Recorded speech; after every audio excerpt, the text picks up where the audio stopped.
I was on the west coast at Lake Brunner with my neighbour.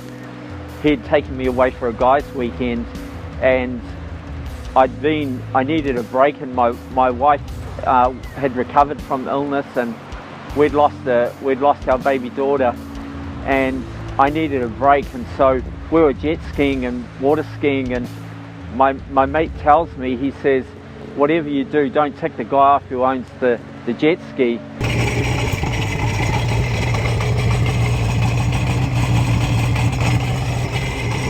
And you'll be okay. And so there was a lot of banter going on, and I wisecracked this guy, and he took exception to it. Little did I know. And we're on the jet ski, and he says to me, "Hey bro, have you been on the back of a motorbike? This is what it's like." And I said, "Yeah, every day I go to work on one." And so he winds it right up, and we're snaking all around the lake, and then bang.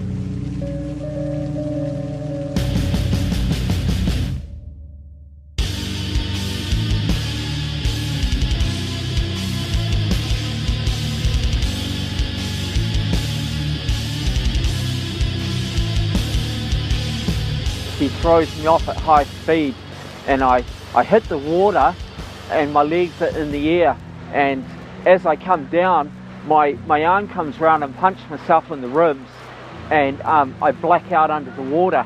And next thing, I wake up, and I see the light, and I come to the surface, and fortunately I had my surfing wetsuit on, and a kidney belt, and my life jacket, and so this guy's laughing his head off, and my mate sees me and turns around in the jet boat and drags me out of the water.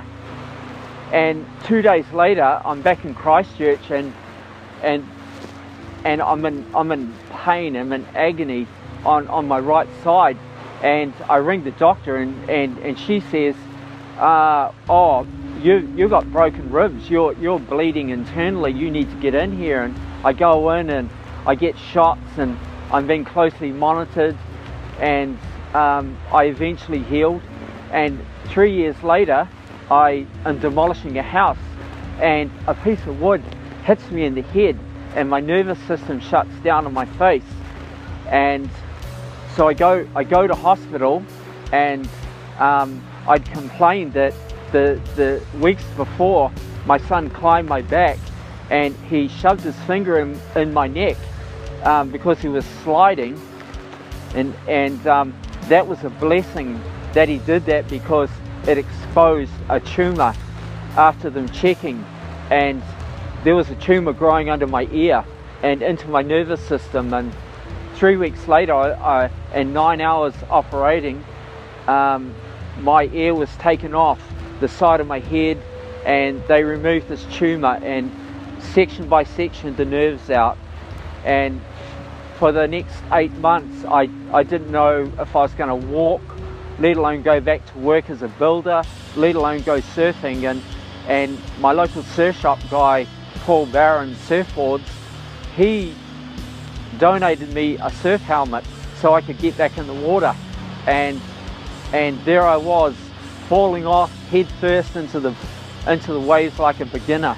And I was determined to live, and I cried out to God in the hospital bed, and I said, "God, just give me one more chance to live, and I will live and declare your works." And those promises came true, and I determined since then to honour him and to serve him. And that's why I have filmed these sequences, these stories and events of my life, to share with you that he took the blow, he took the hit for me on Calvary on the cross, and he took that blow. He wrapped his arms around me when I hit that water that day, and they said to me at hospital, "You should have been dead. You should have had a broken neck. It's a miracle you're alive." And I praise God for his protection over me in that earlier event of life, and in the later event on the jet ski, and the whole purpose sharing this with you is to say, hey, God is real, and He's got your back, and He's there for you, and He wants to heal you. He wants to protect your life. He wants to lead you into a greater purpose in life, and that's my story. That's what I wanted to share, to give you hope and a future. Thank you.